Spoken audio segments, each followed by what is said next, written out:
Hola, hola, ¿cómo están? Espero que muy bien, espero que estén disfrutando como yo de este fantástico libro Creencia Inquebrantable de Sandro Rodríguez. Es un libro que nos ayuda muchísimo en estos momentos en que estamos pasando y espero que lo disfruten mucho. Cuando yo era niño, hablaba como niño, pensaba como niño y razonaba como niño. Cuando me convertí en hombre, dejé atrás las cosas de niño. Primero de Corintios, capítulo 13, versículo 11.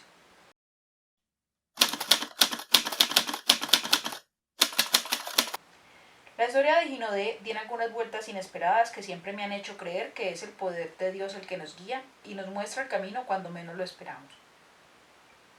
Estaba trabajando en el interior de Goiás y noté que había algo diferente en el hotel donde estaba hospedado. Había un bullicio inusual en el hall. Había pasado todo el día mostrando y vendiendo planes y productos Ginodé, pero aún así quise saber qué estaba pasando. Fui a la recepción, atenta a lo que pasaba, y pregunté qué estaban haciendo allí esas personas. Ah, es una empresa que va a hacer una reunión aquí, respondió la recepcionista. Nadie sabía decirme cuál era el nombre de la empresa, pero insistí hasta que vi un papel escrito Amway. Aquel día, a mediados de 1991, nacía mi primer contacto con el marketing multinivel. Subí a mi habitación y decidí que ya que estaba allí, valía la pena hacer un esfuerzo y bajar para ver qué estaba ocurriendo. Siempre fui muy curioso y siempre quise entender aquello que no sabía. Aquello me llamó la atención porque cuando hacíamos nuestras reuniones de ventas con mi equipo de ventas, a lo sumo llegábamos a 10 personas. En esta reunión había más de 100 personas. Mi cabeza y mi corazón decían que algo interesante ocurría en aquel salón. Yo observaba a la gente y seguía sin entender qué les motivaba a estar allí. Sin celular o Google, que no existían en aquella época, tuve que investigar mucho para descubrir algo. Necesitaba tantear todo y conversar con los involucrados y así poder tener mis propias percepciones. Pero era un nuevo negocio que nadie conocía, y todo lo que es nuevo causa un cierto temor.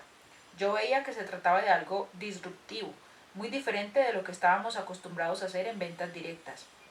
Les confieso que de aquel día en adelante era como si una semilla hubiera comenzado a germinar dentro de mí. Si yo quisiera que Ginodé fuera una empresa grande, necesitaría más que autoconfianza. Necesitaría reinventar una industria muy acostumbrada a un modelo antiguo. Al rastrear cambios, descubrí en Amway muchas cosas interesantes. Tenía una visión de negocio completamente diferente. Una empresa estadounidense creada en un país de cultura emprendedora nueva en Brasil, que era un país que aún tenía una fuerte cultura de empleo fijo, o sea, hacer lo mínimo para ganar un salario a fin de mes. Incluso sin entender muy bien qué hacía Amway, todo esto que descubrí me tocó. Creía que Ginodé sería una gran compañía donde construiríamos algo que tendría mucho significado en la vida de muchos, porque desde el primer día esa era la gran misión de la empresa, ofrecer a la gente oportunidades para cambiar su vida a través de la venta de productos de altísima calidad a un consumidor extremadamente exigente por medio de la construcción de equipos de venta. Queríamos causar impacto y hacer que la gente progresara. Yo no sabía si mis planes de crecimiento eran viables, pero pasé a buscar algo diferente para Ginodé en todas las áreas. Trabajé en el desarrollo de productos, contraté la primera agencia de diseño de productos, empecé a crear anuncios de revista, a participar de ferias y exhibiciones del sector y a buscar un futuro diferente para Ginodé. No podía predecir cuáles serían los cambios estratégicos que tendríamos que adoptar, pero veía sentido en todo aquello que empezaba a modelarse para crear algo nuevo. Yo mantenía vigor y entusiasmo día tras día. Mientras mi espíritu emprendedor buscaba olfatear donde se harían las transformaciones más grandes. Así, empecé a probar modelos sin ocultarle nada a mi equipo, tanto a la gente de ventas, que son nuestros líderes de venta, como a los empleados de la oficina. Sabía que no podía esconderles nada, por eso siempre compartía todo con ellos y de esa forma la confianza se fortalecía cada vez más y el vínculo que se establecía se volvía aún más genuino. Mientras aprendía a ejercer mi liderazgo, generaba una complicidad muy fuerte con todos. Defendíamos la misma idea, sabíamos las mismas cosas, y yo compartía nuestra estrategia, algo que se convirtió en la piedra angular del negocio. Uno de nuestros secretos para el éxito acabó siendo exactamente ese, contar con un grupo unido y sólido que convertía a Ginodé en una verdadera familia. Uno de los primeros intentos fue generar una operación piloto mononivel. Quise insistentemente que fuéramos una empresa como Natura o Avon, que eran las grandes compañías del sector. Evidentemente esto no funcionó. A diferencia de aquellas marcas, nosotros éramos una empresa de reventa y de equipos de venta. Nuestro ADN iba más allá de vender productos y construir equipos de venta. Construíamos redes de consultores sin saber que eso era marketing multinivel, pero ya lo hacíamos. Armar una estrategia mononivel era diferente, ya que en este modelo no existe la construcción de equipos de venta. Todo el liderazgo de ventas era una fuerza de ventas contratada que después reclutaba a otros revendedores. Pero Ginodé nunca tuvo gerente de ventas, siempre tuvimos personas reclutando gente. Era muy difícil entender aquellas cuestiones de sectorización. El mononivel en aquella época sectorizaba Brasil y presuponía una área cerrada de actuación. De esta forma, los gerentes tenían acceso limitado a las regiones, así como los cadetes en Puerto Seguro, que eran responsables apenas por un área. Sabía que ya no estaba en Puerto Seguro trabajando con un área predeterminada. Quería tener espacio ilimitado para trabajar y enseñar a la gente a construir sus redes y a cambiar de vida, independientemente de la región donde estuvieran. Fue justo en ese periodo que abrimos empresas distribuidoras. Eran distribuidores locales en determinados puntos de Brasil que distribuían nuestros productos a vendedoras de su región. El éxito fue relativo, ya que tuvimos mucha morosidad. Muchos le daban plazo para pagar a sus vendedores y cuando los vendedores no pagaban, no podía pagarnos. Otros usaban el dinero de forma equivocada. Aquello nos consumía, pero nos trajo grandes lecciones. Una de ellas fue durante un viaje que hice con mi madre al nordeste del país. Teníamos 3 distribuidores en Maceió y el principal de ellos era un hombre que no retrasaba los pagos ni siquiera un día. Por otro lado, había otra distribuidora llamada María, que nos daba un trabajo enorme para pagar. Mi madre y yo fuimos a visitar en coche la región de estos distribuidores. Enfrentamos lluvia, carreteras mal cuidadas y un neumático pinchado. Era una jornada que parecía no terminar nunca. Llegábamos a una ciudad, hacíamos las reuniones que teníamos que hacer y partíamos a la mañana siguiente. En cuanto llegábamos a Maceió, fuimos a ver a este distribuidor que pagaba muy bien. Él me miró a mí y a mi madre con una cara de quien ya sabía todo y me preguntó: «Estás con problemas con María, ¿no?». Mi madre y yo nos miramos. Como siempre fuimos muy transparentes porque queríamos fortalecer el lazo con las personas, queríamos que todos nos trataran como si fuéramos una familia. Y le respondimos: «Sí, ella está pasando por dificultades». Él sabía que era un buen pagador y un buen distribuidor. Noté algo diferente en su voz cuando dijo: «Estoy dispuesto a ayudar a María». Lo miré sin entender muy bien de dónde venía aquella predisposición repentina. «Qué buena noticia, muy buena». Me miró a los ojos y continuó: «Estoy dispuesto a pagar su deuda con Ginodé». Mi madre, que conservaba su sabiduría y su manera de ver las cosas a través de las palabras, preguntó para ver si había entendido bien: «¿Quieres pagar la deuda de María?». Afirmó con la cabeza y siguió: «Sí, quiero pagar su deuda, no hay problema, pago su deuda». Doña Adelaida notó algo en el aire. El clima parecía haberse modificado y aunque aquella noticia parecía animadora, existía algo que necesitaba ser dicho. «Qué bueno, si puedes pagar nos ayuda bastante». Y él siguió: «Pero hay una condición». Mi madre frunció la frente. «¿Condición? ¿Cuál?». Él determinó: «Quiero que la despidas de la compañía». Su idea era clara. Quería pagar las deudas de María para quedarse con toda la cartera de clientes que ella tenía. Mi madre, que no negociaba principios, no tuvo duda. Pausadamente le respondió: «Escucha bien lo que te voy a decir. Eres mi principal distribuidor. Eres el que más me compra, el que mejor paga. Pero hay algo que no sabes sobre mí. Creo que una persona no tiene precio». El hombre abrió los ojos. Ella continuó: «Te necesito, pero por más que seas muy importante para mi negocio, necesito decirte una cosa. O retiras lo que has dicho, o será contigo que no podremos hacer más negocios». Él tragó en seco las palabras de mi madre. Su expresión cambió y pidió disculpas.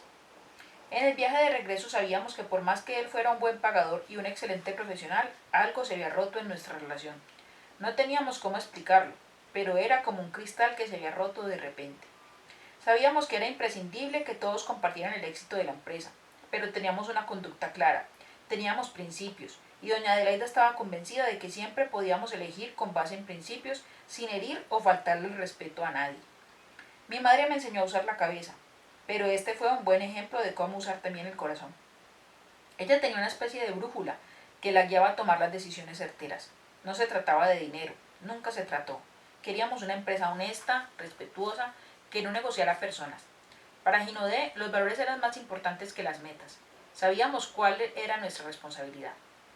El efecto devastador de esta conversación solo llegó 6 meses después, cuando este distribuidor dejó la compañía. Milagrosamente María, que era quien no había podido pagar sus deudas, asumió la misión de cambiar su vida y lo hizo por completo. Cambió su dirección 180 grados y estuvo en la compañía 20 años. Esta experiencia nos dejó la prueba de que los valores que yo había aprendido en la infancia eran lo suficientemente sólidos como para mantenerse hasta mi edad adulta. Estar al lado de mi madre y observar la manera como conducía este tipo de conflictos dejaba claro el tipo de relación que queríamos tener con la gente y el tipo de gente que queríamos que representara Ginodé. En los años que siguieron, diversos cambios fueron provocados en la empresa. Contratamos la primera consultora en ventas directas. Participábamos en nuestra primera feria cosmética en el pabellón de Angelí, producida por Alcántara Machado, donde tuvimos nuestro primer stand. Fue allí que conocí a un tipo muy importante en mi historia, que se convertiría en uno de mis mentores, Joao Carlos Basilio da Silva, que era presidente de la Asociación Brasileña de Industria de Higiene Personal, Perfumería y Cosmética, ABIPEC. Yo tenía 26 años, ya estaba casado con Leila y por alguna razón tuvimos una conexión inmediata. Yo ya lideraba la compañía en aquella época y queríamos un lindo stand para la feria. Había asumido definitivamente el liderazgo corporativo de la empresa después de todos los movimientos que yo ya había provocado. Hoy, observando el pasado, sé que cuando caminamos seguros y sabemos hacia dónde vamos, todo conspira a nuestro favor.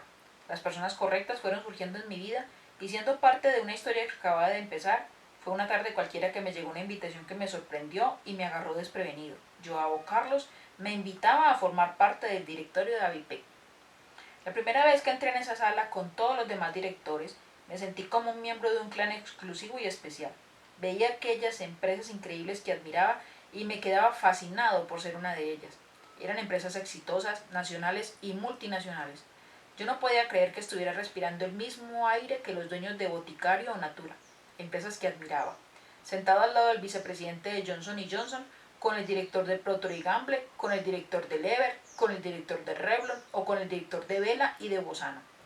Mirando a aquellos hombres y a aquellas mujeres increíbles como Dirce Grotsky, dueña de Payot, o como Joao Carlos Basilio da Silva, que era el presidente de todo esto. Sentía que estaba cumpliendo mi propósito y en el camino correcto para llevar a Ginodé a un nuevo nivel. Me despejaban los profesionales con los que convivía y aprendía mucho en las reuniones. Aprendía sobre gestión y visión, y en cada una de ellas participaba de debates para solucionar desafíos. Joven, yo los veía como grandes maestros que tenían mucho para enseñar, y de alguna manera intentaba nutrirme de aquella convivencia cercana. Aprendí mucho sobre razonamiento lógico, sobre cómo posicionarse corporalmente, y así participé activamente en la solución de desafíos relacionados con la industria de higiene personal, perfumería y cosmética. Eran desafíos complejos, como por ejemplo la reducción del impuesto sobre productos industrializados, que era muy alto. Teníamos un perfume con una carga tributaria del 77% e hicimos un trabajo muy fuerte entre todos los directores para reducirlo. Fue con ese empeño dedicado de cada uno de los miembros del consejo que redujimos este impuesto a aproximadamente un 20%. Me sentía orgulloso de estar allí formando parte de todo esto. Juntos pasamos por momentos de grandes transformaciones en el sector, como cuando se crearon agencias como la de vigilancia sanitaria. En esta época, todos los productos de nuestra industria necesitaban registro. Entonces, antes de lanzar un producto teníamos que hacer todos los trámites para tal. Sin registro no podíamos comercializar el producto. El problema es que en algunos casos los trámites podían demorar un año. Así, ABIPEC trabajó muy fuerte en la desburocratización del sector. Día tras día fuimos creando las reglas del juego y dividimos los productos en grados 1 y 2. De esta manera, solo necesitábamos notificar a Avinsa. Yo miraba esta fase como una transición entre el Sandro niño y el Sandro adulto, pero aún soñador, al lado de personas que caminaban con seguridad en la construcción de algo innovador y amplio. Aquel momento fue un divisor de aguas en mi carrera, ya que hasta entonces yo era parte de una empresa seria, pero venía de un modelo corporativo familiar que no tenía el mismo tipo de bases. Yo era hijo de una costurera y de un tornero mecánico que habían comenzado un negocio sin visión corporativa o visión de gestión teóricas, aunque intuitivamente tuvieran más visión que cualquier otro empresario del segmento. Todo lo que sabíamos había sido asimilado en la práctica, de forma empírica. Aprendimos todo en la práctica y yo quería transformar todo en algo mucho más grande. Estar al frente del legado de mis padres me traía una emoción diaria inexplicable y me hacía entender la importancia de aquel cargo de liderazgo. Durante este periodo de aprendizaje en la dirección de ABIPEC, muchas cosas sucedieron, como la primera participación de Ginodé en una feria internacional, la Feria Cosmoprof, la más grande del sector, en Bolonia, Italia. Antes de partir a Italia, viajamos a una feria comercial en Portugal. Éramos un grupo de brasileños que se reunió en casi un sótano de Lisboa, en el edificio de Telecom Portugal, que no tenía nada que ver con el asunto. El espacio donde teníamos a disposición para armar los stand era un subsuelo de Telecom Portugal y tenía alrededor de 200 metros cuadrados. Allí nos reunimos 10 empresas brasileñas y nos pasábamos horas mirándonos unas a otras, preguntándonos si alguna alma viva entraría en aquel lugar. Pero al final entraron dos, Víctor y Lourdes López. Víctor caminó y se detuvo justamente en el stand de Ginodé. Conquistamos así nuestro primer cliente internacional. Con él armamos la Ginodé portuguesa, que prosperó durante muchos años, los años que duró su casamiento con Lourdes. Durante ese periodo de crecimiento profesional y personal, me empeñaba en mejorar la compañía y estudiar sobre marketing multinivel era una verdadera obsesión. Empecé a leer sobre Amway, que no había tenido tanto éxito en la primera oportunidad en Brasil, y así vislumbré el momento en que nos convertiríamos en una empresa de marketing multinivel. Leía sobre Herbalife y estudiaba cuidadosamente cómo preparar a Ginodé para transformarla en una empresa de marketing multinivel. Mis padres me alentaban, como siempre, a seguir mi intuición. De esta manera me sentía cómodo para diseñarme a mí mismo y soñar alto. Fue así que contraté mi primera consultora de venta directa, una empresa formada por dos tipos admirables en el segmento, Marcelo Pinheiro y Marcelo Alves, que fueron muy importantes y me trajeron un concepto llamado marketing de canal, que pasaría a integrar nuestra estrategia. Su discurso era el siguiente: existe el marketing de producto, que es el marketing de ventas, y por otro lado, como se trabaja con personas, existe el marketing que se hace para el canal de personas. ¿Cómo promueven esta red de reventa? ¿Cuáles son las promociones? Una promoción para una red de reventa es una cosa, una promoción para el consumidor final es otra. En la primera reunión nos trajeron este concepto. Con Marcelo Pinheiro aprendí sobre segmentación e identifiqué que sería importante para nuestro negocio. Era fundamental entender que necesitábamos tratar públicos diferentes de maneras diferentes. Este concepto quedó muy claro en mi cabeza. Una luz se encendió y fue exactamente así que empezamos a crear una estrategia para armar el calendario de ventas, una nueva herramienta que conocí durante este proceso y que todos los equipos empezaron a usar. De esta forma, teníamos fechas definidas para enviar pedidos y recibir pedidos, hasta que en 2008 me desperté una mañana y dije, llegó la hora, ya intenté todo lo que necesitaba intentar, ya conozco todo lo que no funciona, aprendí mucho de lo que no está bien, ya sé todo lo que no está, así que ya no tengo que pagar este precio. Creo que es hora de empezar a decirle a la gente que funciona, porque ya sé que no funciona. En esta época tenía algo muy claro en la cabeza. Antes de liderar es necesario aprender a servir. Había aprendido eso en mi infancia con Jesús, que era un gran líder, pero también el primer gran siervo. Estaba claro desde que conocí la historia de este líder que el principio del liderazgo yacía en servir. Sabía que jamás sería un buen líder si no aprendiera a servir y a seguir. Todo el mundo necesita seguir a un líder que admire y que sirva de ejemplo. Seguir a un líder es reflejarse en su modo de pensar, de actuar y de hacer frente a los percances de la vida.